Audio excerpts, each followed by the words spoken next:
आज हम बात करेंगे टापू यानी टाइटल डीड की कितनी किस्में हैं, रेड टापू और ब्लू टापू में क्या फ़र्क है, तुर्की के बैंक्स कौन सा टापू कबूल करते हैं और कौन सा नहीं करते।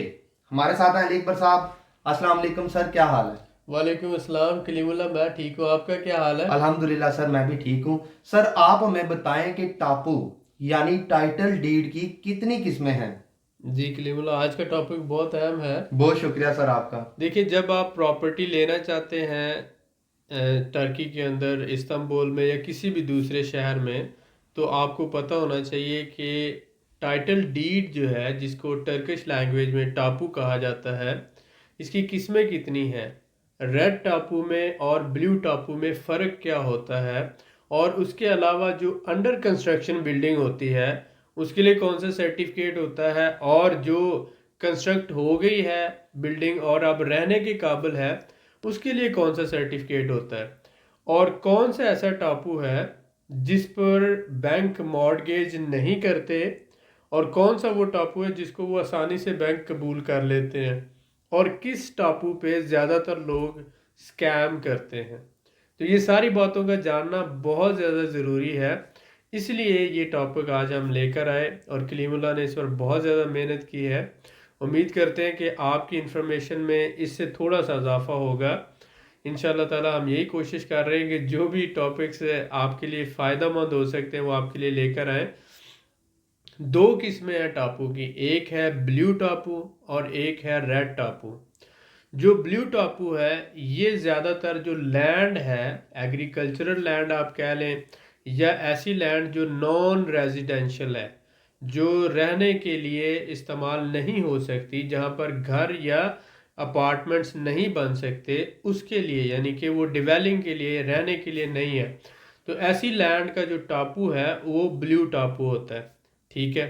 इसके साथ साथ हम ये देखते हैं कि या फिर आप कह लें कि ऐसी लैंड जिसके ऊपर कंस्ट्रक्शन तो हुई हुई है लेकिन वो शेयर्ड कंस्ट्रक्शन है, जिसको हम आप कह लें कि एक बिल्डिंग है, उसमें 20 कमरे हैं या 20 अपार्टमेंट बने हुए हैं, उन सब का एक ही टापू है और उसमें नंबरिंग के हिसाब से स्पेसिफिक जो है नंबर्स नहीं दिए हुए। मालिक उसके बहुत से लोग मुख्तलिफ हो सकते हैं लेकिन सबको जो है एक ही एड्रेस मिलेगा। अब इसकी एग्जांपल आप ये ले लें कि एक बड़ी बिल्डिंग में 20 अपार्टमेंट है। अब उन 20 अपार्टमेंट में से एक आपका हो सकता है, लेकिन ये आपको नहीं पता कि 5 नंबर है या 10 नंबर है या 20 है। 20 में से एक आपका है या 20 में से दो आपके हैं, लेकिन वो कौन से दो आपके हैं ये क्लियर नहीं होता। तो इसको शेयर्ड जो बोलते हैं, अकोमोडेशन बोला जाता है या शेयर्ड ऑनरशिप बोला जाता है। इसलिए इस तरह का जो टापू होता है उसको बैंक भी एक्सेप्ट नहीं करते। तो आपने ये देखना है कि जो ब्लू टापू है, ये दो तरह की जो लैंड है उसके लिए यूज़ होता है। एक तो जो एग्रीकल्चर पर्पज़ के लिए यूज़ होती है, उसके लिए आप ले लें ज़मीन के लिए, और दूसरा जो है ये ऐसे घर जो शेयर्ड अकोमोडेशन में आ जाते हैं या शेयर्ड ऑनरशिप में आ जाते हैं, उनके लिए ब्लू टापू यूज़ होता है। इसके साथ ही जो दूसरी टाइप है वो रेड टापू की होती है। रेड टापू जो है, इसमें लिखा जाता है कि कौन सी बिल्डिंग में कौन से फ्लोर पे कितना नंबर घर, यानी स्पेसिफिक एड्रेस लिखा जाता है और ऑनरशिप भी स्पेसिफिकली बताई जाती है। तो जो सबसे ज़्यादा सिक्योर है, वो बेस्ट है, वो रेड टापू होता है। तो ब्लू टापू और रेड टापू ये दो मेन किस्में हैं टापू की, जिनका आपको समझना, यानी टाइटल डीड या ऑनरशिप डीड की ये दो किस्में हैं। जी सर, माशाल्लाह, बहुत शुक्रिया सर आपका। सर मैं वेलकम। आपसे ये जानना चाहूँगा कि टापू की कीमत क्या है और टापू कितनी देर में मिल जाता है। जी कलीमुल्लाह, बहुत अच्छा सवाल है। देखिए, जब आप कोई प्रॉपर्टी खरीदते हैं तो आपको जितनी प्रॉपर्टी की वैल्यू होती है ना, जी सर। उसका 4% गवर्नमेंट को पे करना होता है।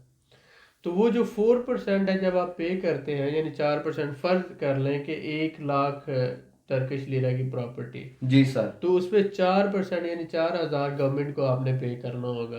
बिल्कुल ठीक ठीक हो है। गया सर। तो वही इसकी जो है वो गवर्नमेंट की जो 4% है वो इसकी फ़ी आ जाती है, या आप उसको टैक्स कह लें। ठीक है। उसके बाद जो नॉर्मल इसकी गवर्नमेंट की प्रोसेसिंग की फ़ीस होती है वो 500-600 टर्किश लीरा के अराउंड होती है, जो उसकी अपने अदारा लेता है उसको प्रोसेस करने का या आपको टाइटल डीड देने का। बिल्कुल ठीक हो लेकिन गया सर। गवर्नमेंट की जो फीस है वो 4% फीस होती है इसकी। जी सर, बिल्कुल ठीक है, बहुत और शुक्रिया। जहाँ तक टाइम है वो 2 दिन से लेकर 7 दिन तक इसका प्रोसेसिंग का टाइम लग सकता है। जी सर, बिल्कुल ठीक, बहुत शुक्रिया सर आपका। You welcome. सर मैं आपसे ये जानना चाहूँगा कि जैसा कि हमने टापू की बात की, रेड और ब्लू टापू, जी जी। तो इनमें से कौन सा टापू जो है बैंक कबूल नहीं करते और क्यों कबूल नहीं करते? जी बिल्कुल, जैसे हमने कहा कि जो ब्लू टापू है वो लैंड के लिए यानी कि जो ज़मीन है उसके लिए यूज़ होता है, जी सर। या फिर शेयर्ड ओनरशिप के लिए यूज़ होता है। अब फॉर एग्जांपल आपका ये 20 घर हैं, इनमें से एक घर आपका है और आप उन 20 घरों में से एक के मालिक हैं, लेकिन आपको ये नहीं स्पेसिफिकली बताया होगा कि आप कौन से घर के मालिक हैं। जी सर। तो ऐसी जो अकोमोडेशन है या ऐसा जो टापू है उसको बैंक इसलिए कबूल नहीं करता कि उन्होंने सपोज करो आपको लोन दे दिया, अब वो कौन सा घर है जो उसके बदले में वो एज ए गिरवी अपने पास रखेंगे, मॉर्गेज करेंगे। तो वो मेंशन नहीं है उसके ऊपर डॉक्यूमेंट के ऊपर कि ये मेंशन है कि आप इन 20 घरों में से एक के मालिक हैं, जी सर। लेकिन वो कौन सा एक है ये मेंशन नहीं होता, इस वजह से बैंक उसको कबूल नहीं करते। जबकि रेड टापू के ऊपर ये मेंशन होता है कि आपका अपार्टमेंट नंबर 10 है, आपका घर नंबर, आपका फ्लोर कौन सा है, बिल्डिंग कौन सी है, एवरीथिंग मेंशन स्पेसिफिकली। और उस पर लाइसेंस भी इशू होता है कि आप जो है आपको इस घर में रहने की इजाज़त है।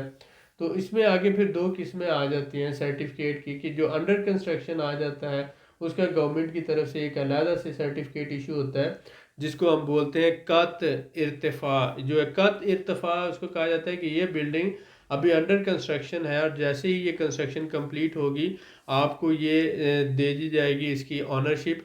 तो ये जो कंपनीज 1 साल 2 साल या 3 साल प्रोजेक्ट कंप्लीट करने में लगाती हैं, तो गवर्नमेंट ने उनके लिए सहूलत रखी है कि वो कत इर्तिफा के नाम से आपको एक official document, ownership document issue कर सकते हैं। तो वो गवर्नमेंट उसको कबूल करती है। ये एक सर्टिफिकेट होता है कि आप इसके मालिक हैं और गवर्नमेंट उसको कबूल करती है ताकि फाइनेंसिंग मिल सके कंस्ट्रक्शन कंपनीज को और वो अपने प्रोजेक्ट कंप्लीट कर सकें। लेकिन जब प्रोजेक्ट कंप्लीट हो जाता है तो उसके बाद उसको कत मलकियत के नाम से, कत मलकियत के नाम से म्यूनसिपलिटी आती है, वो चेक करती है और देखती है कि ये जो ऑक्यूपेशन के काबिल है, यहाँ पर रहाइश के काबिल है, तो फिर वो कत मलकियत के नाम से एक सर्टिफिकेट इशू होता है कि अब आप यहाँ पर रह सकते हैं और ये रहने के काबिल है। तो ये कत इर्तिफा जो है और कत मलकियत, इन दोनों में फ़र्क ये है कि एक तो अभी शो करता है कि बिल्डिंग अभी अंडर कंस्ट्रक्शन है और दूसरा ये शो करता है कि अब कंस्ट्रक्शन मुकम्मल होगी और अब आप टोटल इसके 100% मालिक हैं और आप इसमें रह सकते हैं।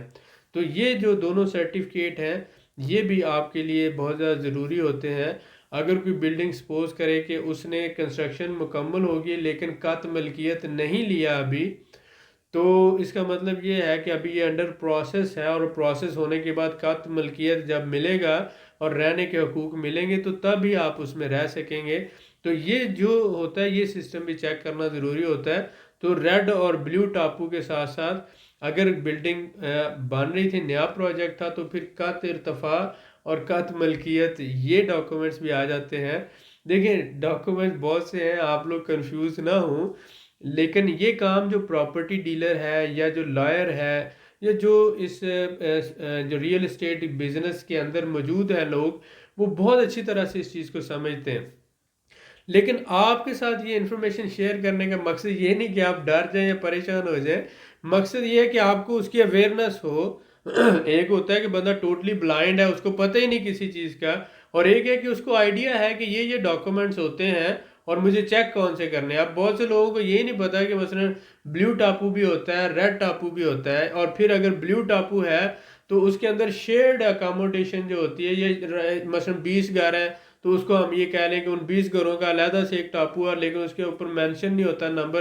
तो बहुत से लोग उसको टापू समझ के ले तो लेते हैं, लेकिन उन्हें ये नहीं पता चलता है कि उन्होंने घर कौन सा लिया है, और बाद में उन्हें जाके पता चलता है कि अच्छा ये तो दिखाया कोई और था, दे कुछ और दिया हमें। तो वो उसको जो है ना बाद में गवर्नमेंट के अदारों में जाके वो प्रूव नहीं कर सकते कि उनके साथ स्कैम हुआ है, क्योंकि उस चीज़ का सबूत कोई नहीं है। उनको उन्होंने पेमेंट ली है और उन्होंने उसके बदले में आपको कुछ ना कुछ दे दिया है। तो प्रॉब्लम्स होते हैं जब आपको पता नहीं होता, लेकिन जब आपको पता है ऑलरेडी तो आप डॉक्यूमेंट की अच्छी तरह से वेरिफिकेशन करते हैं और इंशाल्लाह ताला कोई भी आपके साथ स्कैम या धोखा नहीं कर सकेगा और ना ही इंशाल्लाह ताला उससे कोई फ़ायदा उठा सकेगा, क्योंकि पहले ही आपको हर बात का पता होगा और आप बड़ी ही केयरफुली एहतियात से जो है सारे डॉक्यूमेंट्स चेक करेंगे। और उसके साथ साथ आप एक ऐसे बंदे को हायर कर सकते हैं जिसको पता होगा इन सारी चीज़ों का। आप उससे पूछ सकते हैं कि आप मुझे ये बताएं कि कितनी किस्म है टापू की, रेड टापू और ब्लू टापू में फ़र्क क्या है, कौन से टापू पे बैंक जो है वो मॉर्गेज करता है, कौन से टापू पे नहीं करता है, और कत इत्तफाक क्या है, कत मलकियत क्या है। जब वो उन चीज़ों का उसको पता होगा तो इसका मतलब है वो अच्छी तरह से आपको बेहतरीन सर्विस दे सकता है। और प्रोफेशनल जो लोग हैं जितने भी उनको इन सारी चीज़ों का पता है। आपके लिए भी अवेयरनेस ज़रूरी है, इसलिए हम कोशिश करते हैं कि आपको जो है जितना हमें पता है आपके साथ शेयर करें इंशाल्लाह। इंशाल्लाह सर, बहुत शुक्रिया आपका। सर मैं आपसे ये जानना चाहूँगा कि टापू को चेक करते हुए किन बातों का ख्याल रखना चाहिए हमारे भाइयों को। जी, ये एक बहुत अच्छा सवाल है। देखें, ओवरऑल सारी वीडियो का मकसद ये था कि सबसे पहले तो अगर आप लैंड खरीद रहे हैं जी तो सर। आपने देखना है कि ये जो लैंड का टापू है ये ब्लू कलर का है, ठीक है। या फिर आप घर खरीद रहे हैं तो इसमें भी अगर ब्लू कलर का है तो इसका मतलब ये हुआ कि ये 15 या 20 लोगों की जो है कॉमन या शेयर्ड ऑनरशिप में आ जाता है। जी तो सर। जो शेयर्ड ऑनरशिप होता है जिसे हम शराकतदारी बोल लेते हैं, तो एक घर के मसलन 20 मालिक हैं। अगर आप ऐसा ले लेते हैं कोई भी घर, तो उसमें से फिर प्रॉब्लम ये आ जाता है कि आपने कौन सा हिस्सा परचेज किया है। अब बहुत से लोगों को ये नहीं पता होगा कि टर्की में ऐसे भी मलकियत है कि मसलन जो टूरिस्ट रिजॉर्ट है वो 15 दिन के लिए भी ट्रांसफ़र हो जाती है उसकी मलकियत, और 20 दिन के लिए भी। और लोगों ने वो 1 साल के लिए, मतलब फर्ज करो कि एक बंदे ने 1 महीने के लिए उसके मलकियती हकूक खरीदे हुए हैं, दूसरे बंदे ने 15 दिन के लिए खरीदे हुए हैं, तीसरे बंदे ने 2 महीनों के लिए खरीदे हुए हैं। और वो उन दिनों में जिन दिनों के लिए वो मालिक है उन दिनों में आके वो रहता भी है और अपनी फैमिली के साथ भी रह सकता है, और वो अपने मलकियती हकूक जो है वो आगे सेल भी कर सकता है। सही हो गया सर। अब देखें, बहुत सी ऐसी चीज़ें हमने पाकिस्तान में, इंडिया में, दूसरे मुल्कों में नहीं देखी, लेकिन टर्की में ऐसा है कि मसलन एक टूरिस्ट रिजॉर्ट है, यानी किसी गांव में या किसी टूरिस्ट जगह पे एक घर है। जी सर। अब आप कहते हैं कि आप उस घर के हर दिसंबर में, दिसंबर के दिसंबर आप मालिक हैं, नवंबर के नवंबर दूसरा मालिक है, अगस्त में तीसरा मालिक है, सितंबर में कोई और मालिक है, जुलाई में कोई और मालिक है, जून में कोई और मालिक है। जी सर। 12 महीने तो 12 मालिक है उस घर के, और हर महीने के लिए अलहदा मालिक है। और वो अपना आगे मलकियत बेच भी सकता है। नई वो चीज उसका भी सुन रहा हूँ सर मैं वो तो। उसका सर्टिफिकेट होता है और वो उसको आगे बेच सकता है कि हर दिसंबर में मैं मालिक हूँ और मैं तुम्हें बेच रहा हूँ कि नेक्स्ट दिसंबर में तुम मालिक होगे, ठीक है। वो अगस्त में मालिक है तो वो किसी को बेच सकता है कि वो अगली दफ़ा अगस्त। ये मेनली क्या है, टूरिस्ट पर्पस के लिए उन्होंने इस चीज़ को प्रमोट किया कि बहुत से लोगों का ये शौक होता है कि उनका अपना घर हो, जी सर तो वो बिल्कुल। अपनी फैमिली के साथ, बच्चों के साथ जाके वहाँ पर रहें। तो वो फिर वो इसको जो है ना, उन्होंने कहा कि एक घर है तो उसको ज़्यादा से लोग जो है ऑनरशिप में 15 दिनों के लिए मालिक बन जाए, 1 महीने के लिए मालिक बन जाए, 2 महीनों के लिए मालिक बन जाए। तो ये एक इस तरह की इंटरेस्टिंग चीज़ है। आप दुनिया में जाते हैं तो बहुत सी चीज़ें दुनिया में मुख्तलिफ हैं और हर मुल्क ने अपनी ज़रूरियात के हिसाब से कानून बनाए हुए हैं। बिल्कुल सर, ऐसा ही है। तो हम जब अपने मुल्क से बाहर जाते हैं तो हमें नए से नए कानून और नए से नए रवाज और तरीकाकार का अंदाज़ा होता है। जी सर। तो इसी तरह से टापू भी जो 2 किस्म का है, तो इसमें ब्लू टापू, रेड टापू आ गया। ब्लू टापू लैंड के लिए या शेयर्ड ऑनरशिप के लिए, रेड टापू जो है वो स्पेसिफिक एक मलकियत के लिए और बैंक भी उसको एक्सेप्ट करते हैं। तो जब आपने प्रॉपर्टी लेनी है तो आप सीधी बात करें, अपार्टमेंट के लिए आपने हमेशा रेड टापू देखना है। जी सर बिल्कुल ठीक हो और गया। रेड टापू में आपने ये देखना है कि स्पेसिफिकली उसके ऊपर जो घर का नंबर, उसका बिल्डिंग का नंबर और अपार्टमेंट का नंबर मेंशन हुआ हुआ है, हर चीज़। तो उसके बाद जो है वो क्लियर है। उसके साथ साथ जो है उसकी अकोमोडेशन का जो सर्टिफिकेट होता है, परमिशन फॉर अकोमोडेशन उसके लिए होती है अलहदा से, तो वो सेकंड स्टेप ऑफ सिक्योरिटी होता है। जी तो सर। ये चीज़ें कंफर्मेशन करने के बाद आप घर खरीद सकते हैं। लेकिन ख़रीदने से पहले, जैसे कि हमने मुख्तलिफ वीडियोज़ में बताया, कि ये डॉक्यूमेंट देखना पहला स्टेप है। उसके बाद एक्सपर्ट एवेल्यूएशन करवाएं, असेसमेंट करवाएं, एक्सपर्ट रिपोर्ट लें। उसके बाद आप जो है उसको जाके चेक करवाएं, जो प्रॉपर्टी का डायरेक्टरेट है जी सर। रजिस्ट्री का, डायरेक्टरेट ऑफ प्रॉपर्टी रजिस्ट्री, वहाँ से वो उसकी चेक करेगा कि ये जो टापू है ये ओरिजिनल है और ये प्रॉपर, इसमें कोई प्रॉब्लम तो नहीं है। वो सारी उसकी वेरिफिकेशन करके आपको ओके की रिपोर्ट देगा। जब वो कहता है कि एवरीथिंग ओके, डॉक्यूमेंट जो है वो सारे ठीक हैं, सेटिस्फाइड है, उसके बाद फिर सेल एग्रीमेंट की बात आती है और उसके बाद फिर ट्रांसफ़र ऑफ प्रॉपर्टी की बातें आती हैं। लेकिन ये सारी चीज़ें ये प्रोसेस से होकर गुजरती हैं। प्रॉपर्टी ख़रीदना एक बहुत सीरियस और बहुत बड़ा डिसीजन होता है किसी भी बंदे के लिए। बिल्कुल सर, ऐसा ही। तो इसलिए हम ये कहते हैं कि ज़्यादा से ज़्यादा हमारी वीडियोस का मकसद ये नहीं है कि हम अपने भाइयों को कंफ्यूज कर दें और वो शशोपंज में पड़ जाएं कि अगर इतने ज़्यादा प्रॉब्लम है तो हम प्रॉपर्टी लेते ही नहीं है टर्की में। मकसद बिल्कुल भी ये नहीं है। मकसद सिर्फ ये है कि जब बंदे को प्रॉब्लम्स का पता होता है ना, तो वो उन प्रॉब्लम्स को सॉल्व करने के लिए, बेहतर तौर पर मैनेज करने के लिए पहले ही ज़हनी तौर पर तैयार होता है। उसको पता है कि मुझे ये प्रॉब्लम आ सकता है और मुझे इसको कैसे मैनेज करना है। उसके लिए वो टाइम भी देखता है कि भाई ये सारी चीज़ों के लिए मुझे टाइम भी चाहिए, मुझे रहना भी पड़ेगा, मार्केट रिसर्च भी करना पड़ेगी और अच्छे लोग ढूंढ के उनके साथ काम भी करना पड़ेगा। अगर आप सर्विस नहीं लेना चाहते तो आपको खुद काम करना है, मार्केट में रिसर्च करना है, मेहनत करना है, तो आपको टाइम देना पड़ेगा। आप मार्केट में मुख्तलिफ जो है जाके मुख्तलिफ इलाकों में, एरियाज़ में जाके आप घरों की कीमतें चेक करेंगे, घरों की कंडीशंस चेक करेंगे, फिर प्रॉपर्टी के डॉक्यूमेंट चेक करेंगे, फिर ये सारी चीज़ें। तो जब सपोज करें कि मैंने अगर मार्केट से बना बनाया बर्गर नहीं लेना तो मुझे घर में बनाना पड़ेगा। अगर मैंने पिज़्ज़ा नहीं ख़रीदना तो मुझे घर में बनाना पड़ेगा। तो घर में बनाने के लिए मुझे टाइम भी देना पड़ेगा, पैसा भी लगाना पड़ेगा। तो अगर आप किसी से सर्विस नहीं लेते हैं तो फिर आपको खुद मेहनत करना पड़ती है। तो उस खुद मेहनत के लिए आपको अपना टाइम जो है प्री मैनेज करना पड़ता है, उसके लिए प्री प्लान करना पड़ता है। तो ये सारी चीज़ों का आपको पता होगा तो आप अपना टाइम बेहतर तरीके से मैनेज करते हुए ये देखेंगे कि आप एक अपनी चेकलिस्ट बना लेंगे कि चेकलिस्ट में आपने ये बताना है कि सबसे पहले तो मैं चेक करूँगा कि किन एरियाज़ में प्रॉपर्टी सस्ती है। इस्तांबुल के इन 2 या 4 एरियाज़ में प्रॉपर्टी सस्ती है। अब उन एरियाज़ में मैंने चेक करना है, फिर मैंने ये देखना है कि मैंने 2+1 या 1+1 कौन सा घर खरीदना है। और उसके बाद घर जब मैंने देखना है तो उसमें कौन सा टापू, रेड टापू मैंने चेक करना है। रेड टापू के अंदर मैंने फिर देखना है कि ये असल है या 2 नंबर है, इसमें मेरे से कोई फ्रॉड तो नहीं हो रहा, उसकी वेरिफिकेशन करवानी है।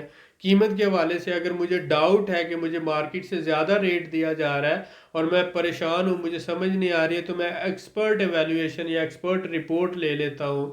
तो उसके बाद जब एक्सपर्ट रिपोर्ट आ जाती है तो आप एक डिसीजन लेने के काबिल हो जाते हैं कि ठीक है, प्राइस 5-10% जो है उसी के अराउंड आ रही है। इसका मतलब ये है कि मार्केट में कोई ये इतनी ज़्यादा कीमत नहीं थी कि मुझे 50% ज़्यादा या 100% ज़्यादा या 70 या 40% ज़्यादा मार्केट से रेट दिया जा रहा था।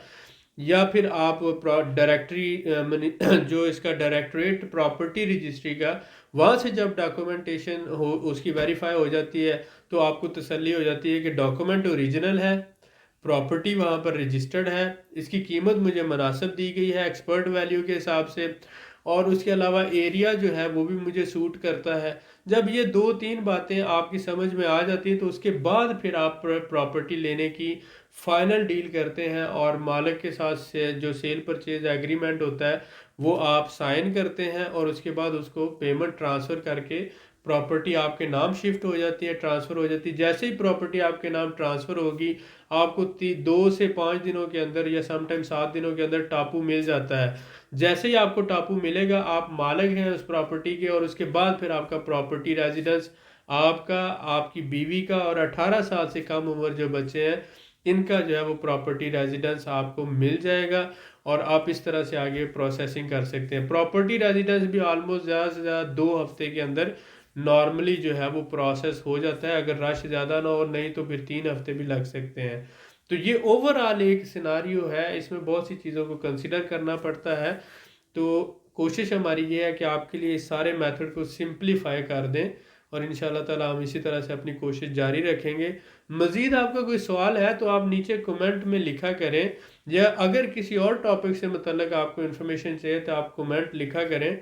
दूसरा, आप भाइयों से मेरी ये रिक्वेस्ट है कि देखें, मेरी बहुत सी रिस्पॉन्सिबिलिटीज़ होती हैं, मैं थोड़ा सा बिज़ी होता हूँ, तो कॉल करने की बजाय जब हमने अपना व्हाट्सएप नंबर दिया हुआ है, स्पेशली मेरा व्हाट्सएप नंबर है, कलीमुल्ला जो है वो इतना वो अपना व्हाट्सएप यूज़ नहीं कर रहा, लेकिन मैं जो स्पेशली उसको देख रहा हूँ और आप लोगों को रिस्पॉन्ड भी कर रहा होता हूँ, तो कॉल करने की बजाय वॉइस मैसेज छोड़ दिया करें, रिटर्न मैसेज छोड़ दिया करें। मुझे जैसे ही टाइम मिलता है मैं कोशिश करता हूँ कि मैं विदिन 24 आवर आपको जवाब ज़रूर दूँ। बहुत से भाई नाराज़ हो जाते हैं कि मैंने कल का मैसेज किया हुआ है, 2 घंटे हो गए, सुबह का मैसेज किया हुआ है, मुझे जवाब नहीं मिला। देखें, सब्र करें, जवाब ज़रूर मिल जाएगा, और मैं कोशिश करता हूँ कि जितने ज़्यादा लोगों को रिस्पॉन्ड कर सकूँ, लेकिन मैं भी इंसान हूँ आप ही की तरह, तो मुझे भी जो है थकावट होती है, मुझे भी जो है वो बिज़ी होता हूँ, मैं भी, मेरी भी रिस्पॉन्सिबिलिटीज़ हैं। तो ये तो एक एक्स्ट्रा काम मैंने जो है वो किया है आप लोगों के लिए, कि अपने शेड्यूल में से टाइम निकाल के जो आप लोगों के साथ इन्फॉर्मेशन शेयर करते हैं, और इसके बदले में आप लोगों से मैं कुछ नहीं चाहता हूँ, सिर्फ ये है कि आप लोग दुआ दे दिया करें, और कोशिश किया करें कि अगर हो सके तो इनकरेज कर दिया करें, कमेंट लिख दिया करें, शेयर कर दिया करें, ताकि किसी और का भला हो जाए। और इसी तरह से जो है अपना प्यार और मोहब्बत हमारे साथ कायम रखें। बहुत शुक्रिया। जी सर, माशाल्लाह, बहुत शुक्रिया सर आपका भी, क्योंकि मैं थोड़ा सा बिजी होता हूँ तो मैं लोगों को रिप्लाई नहीं कर पा रहा हूँ, और आप अपना कीमती टाइम जो दे के लोगों को रिप्लाई कर रहे हैं, मैं आपका बड़ा शुक्रगुजार हूँ। वेलकम। आप लोगों से मैं यही कहूँगा कि आप अपना ख्याल रखें और इसके साथ साथ हमारे चैनल का भी ख्याल रखें। एक या दो कमेंट ज़रूर लिखा करें, इससे हमें रहनुमाई मिलती है और हमारी हौसला अफजाई होती है। ये हमारा ही नहीं, आपका भी चैनल है और हम सब एक टीम है। मज़ीद मालूमात के लिए हमारे चैनल को सब्सक्राइब करें, वीडियो को लाइक करें और शेयर करें। बेल आइकन को ज़रूर प्रेस करें ताकि अगली वीडियो आपको मिल सके। अल्लाह हाफिज़।